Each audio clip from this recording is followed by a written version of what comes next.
Well, for more insight on Abe's trip, I turned to Shihoko Goto. I asked her about the economic deals that she and Abe had signed. Prime Minister Abe was accompanied by about 500 corporate executives from Japan, and a lot of them got something to take home with them.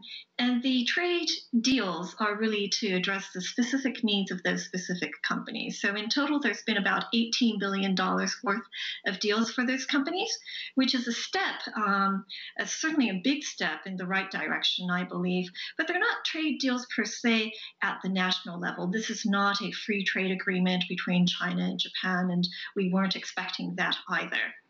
Well, I was going to say, because there has been a deal recently, hasn't there, between Washington and Tokyo, and I was wondering why it's taken so long for this visit to take place and whether trade and globalization issues are in fact the driving force. Right.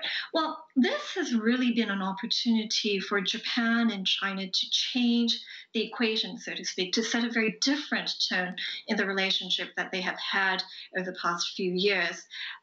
Since the nationalization of the Senkaku or the Diaoyu Islands by Japan, the relationship between Beijing and Tokyo have been very frosty, to say the least. Given the evolving situation in the global arena, though, both China and Japan have found that they have more in common, very specific economic interests in particular, that weigh far more than any political or historical grievances that they might have. So this is really the beginning of a new overture between the two countries. Now, just briefly, Abe flies home to Japan and over the next couple of days will host Narendra Modi, the Indian Prime Minister, in Japan from the 28th, and defense and connectivity is top of the agenda. Is that likely to dent the success of the last couple of days in China, given the fact that India is part of the Shanghai Cooperation Organization, but is still quite a rival of China's, isn't it? Right.